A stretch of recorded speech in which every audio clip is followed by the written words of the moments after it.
What's up, guys? Luke here, and today we're doing another Pickleson Family Content movie review. Let's get right into it.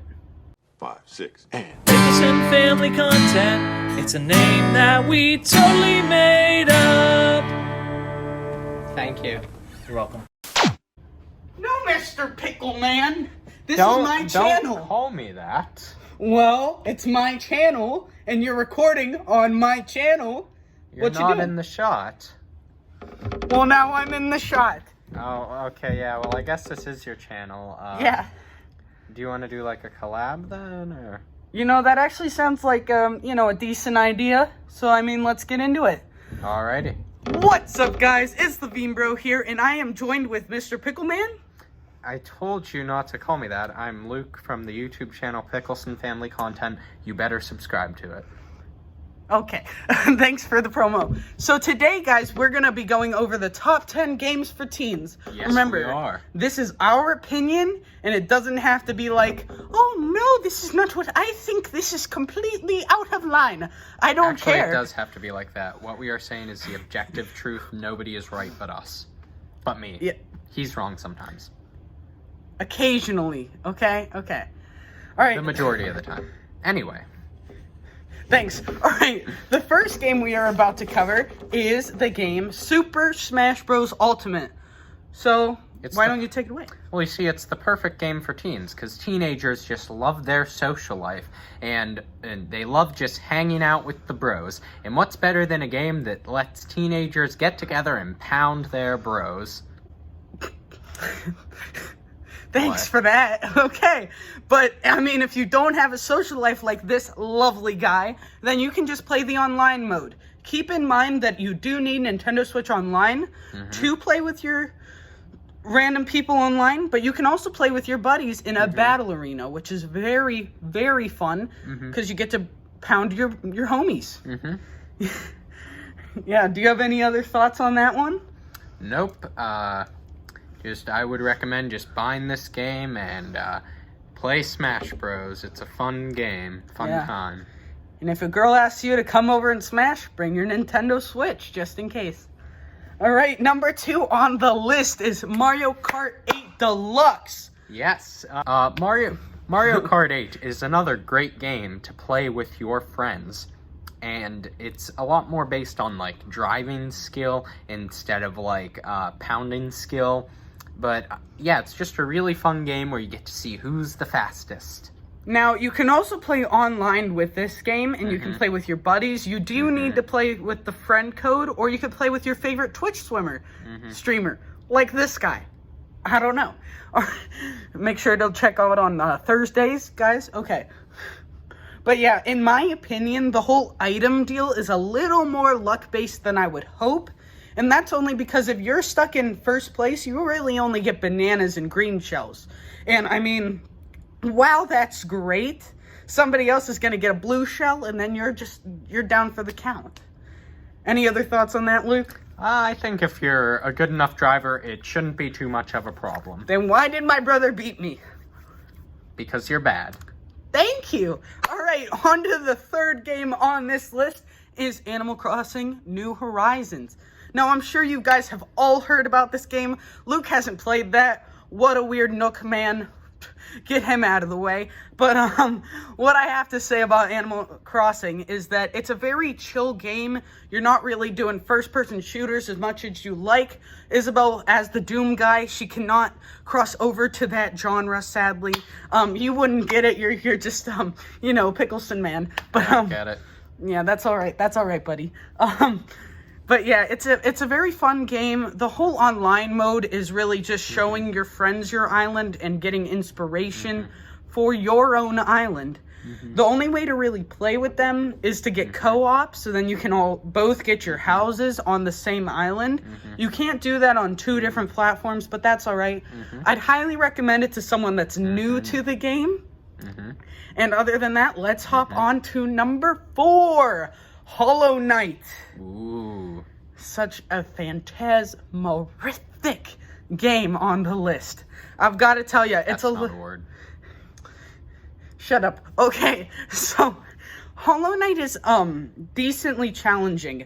The whole you go through a dungeon, and then there are occasional bosses here and there. I think there are a total of 18.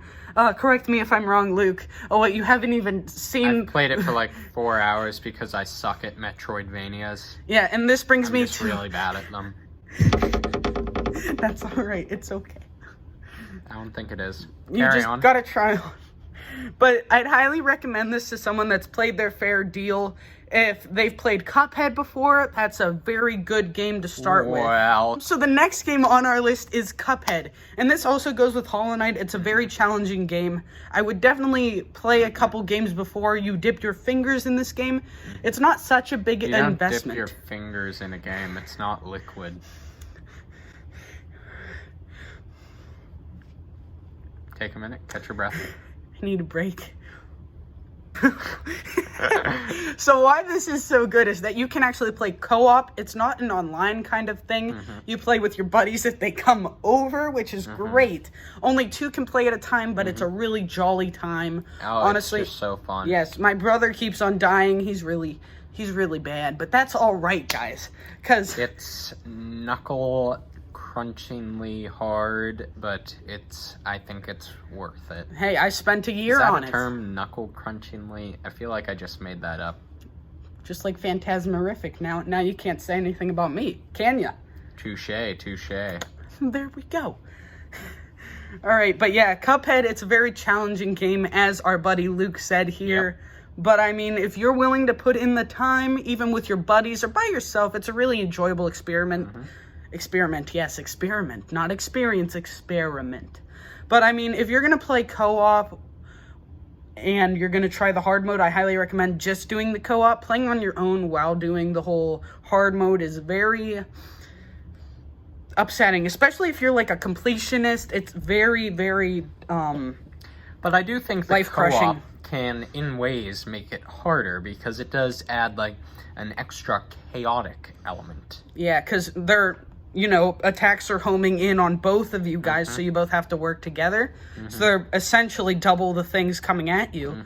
So yeah, you really got to think about that before you play, but I highly recommend that game. So let's get into the next one. So our next one is Dark Souls Remastered for the Switch. Ooh, spooky. They're like skeletons and stuff, so yeah, if you get scared easily, it's not recommended. No, it's a pain in the butt. But I mean, it kind of goes the same way as Cuphead. It's a very fun game. I've never actually tried the online mode. I've heard it's very fun, but I couldn't imagine many people doing it on the remastered since it is only the first game. But I'm not sure. The graphics are really good for, handheld. It's very surprising. I would think. Yes. Honestly, sometimes with the TV I have, it's almost like it's better on handheld. So, I mean, Yeah. That's good when I say that. But, It's yeah. usually better on handheld, actually. in Yeah, my that's opinion, true. Just with most games, but yeah, it's a great game. The world it takes place in is very compelling, very spooky, as I've said before. It's just like a cool place to be. Cool music, cool designs, cool characters and enemies. It's cool. yeah. And as I said, the online, I actually didn't know what the online mode was. And I accidentally summoned a challenger to my place. And I died. Ruh-roh. Yeah, and I died in the first 2 seconds, which is it's a fantastic feeling, But all in all, it's a Sure fun game, is. and you get a lot of exploration in it as well. It's not like you're bound to 2 ways. You actually get to choose which path you take, which is, it's really fun. But, yeah, so let's get into the next one. Skyrim. I'm going to let him take this one on because I've never actually dibbled in that one, so you can stop laughing.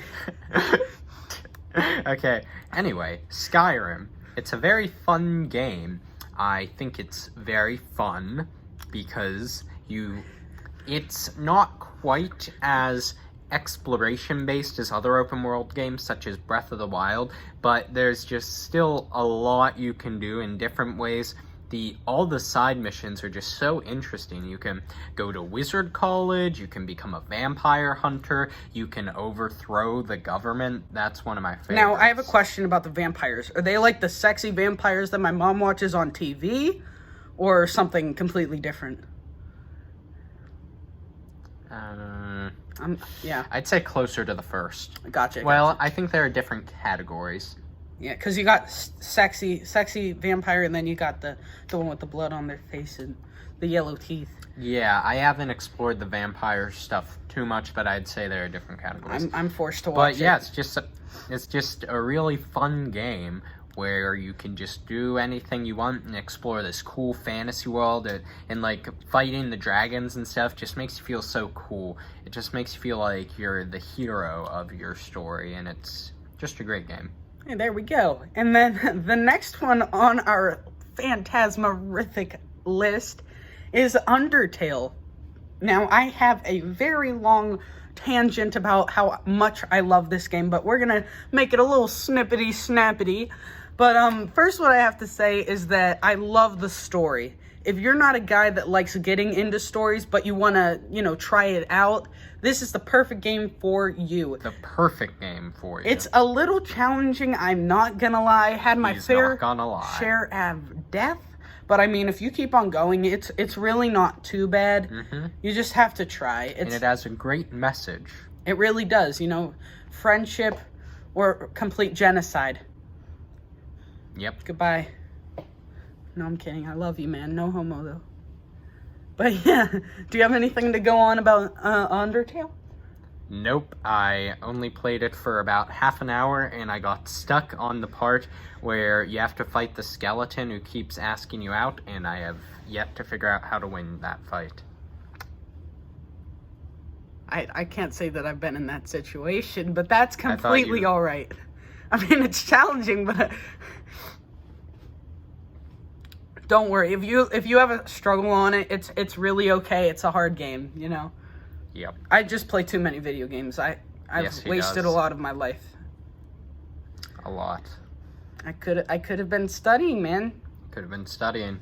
I could have been reading, Could have been reading. and So much more to do. I could have in been life. sleeping. I could have had the ladies. Actually, No, you probably couldn't not.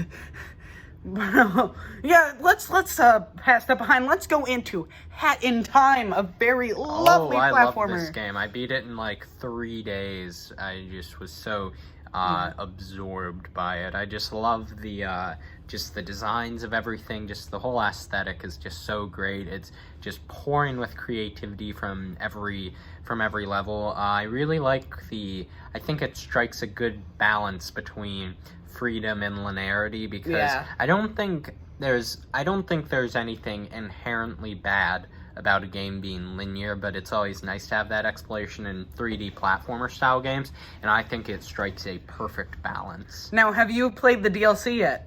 I have not. Oh, well, let's get into that now. The DLC is also very short, much shorter than the regular base game, but that's only if you play the 2 story modes. Now, if you play the 100 challenge mode, boy, that is very tough. I've got to say the basic game tough. is quite easy, but the challenge mode is very challenging. I mean, if you're a guy or gal that likes those kind of challenges, I'd highly recommend it. He'd highly recommend it. But I mean, if you're just in it for the casual, it's probably not going to be for you. But I mean, just, try it. The DLC is very worth it. Very cute. There's this one with seals. Seals. God, baby seals. But yeah, I mean, the only real downside to this game is how short it is. That's really it. Like, I've only spent so much time, even with the DLC, and I'm really upset about it. But I mean, it's such a fun game, and I highly recommend buying it. All right, on to the very last one on our list. What is it? Oh, shut up. The Legend of Zelda: Link's Awakening Remastered. Oh. Yeah, it's a really fun game, especially for today's modern teens, because it really invokes the kind of childlike wonder that teens desperately crave in their depressing lives. And I think the ending, I won't spoil it, but it's very emotional, and it's a really great metaphor for growing up, in my opinion. It's just a great game, very fun, very simple and cute, but surprisingly emotional. You might cry at the end. And there's also a very conflicting part in the game. I will not spoil it, but... He will not spoil it. I will not spoil it. He will not spoil it. But part of it is that you don't know if you're actually doing the right thing in this whole mission. And I obviously won't spoil it, but I mean, it's caused me to think, wait, should I even be playing this? It's like, you know, you're so invested in the story and the characters, and you'll see why it's so conflicting if you buy it, which I highly recommend you do. But I mean, it's an all-in-all great game. The puzzles, they get a little trickier, I've got to say, after maybe number 6. When I bought it, I was like, okay, I always use an internet guide to beat Zelda games, but I will not do it for this one. And about 2 dungeons in, I was on an internet guide. Yeah, I mean, I've played the game before, so I mean, I had a little more experience. And I'm just worse at video games in general. I'm very bad at them. I mean, it's very heavily puzzling of a game, but I mean, it's very fun. And if you're wondering how to get into them, I highly recommend buying this game. It's very fun. And I think that will wrap up our top 10 games for teens. Yep. Thank you guys so much for looking at our lovely, lovely faces. And please make sure to check out our lovely guy, decent, alrighty guy, Luke, on Pickleson Family Content. Yep, subscribe to Pickleson Family Content. And also make sure to subscribe to me. I do a lot of video game compilations of funny moments. That's been a more recent turn. And I think if you guys want, make sure to comment in the description below. But make sure to comment if you guys want to see more videos like this. I'll bring on more guests, more little buddies. Obviously can't have too many buddies because, Corona time. And I hope you guys are staying safe. Have a lovely, phantasmorific day. And I'll see you on the next one, guys. Thank you so much for watching. See you later, alligators. Cuphead and his Palmug Man, they like to roll the dice. By chance they came on Devil's Game, and gosh, they paid the price. Paid the price, and now they're fighting for their lives on a mission fought with dread. And if they proceed but don't succeed, well, the devil will take their heads. And that leads us into the next game. Is that going to go in the blooper section or in the middle of the video? You'll find out. I'm scared. You should I'm not really sure if I want that to be in the video at all, but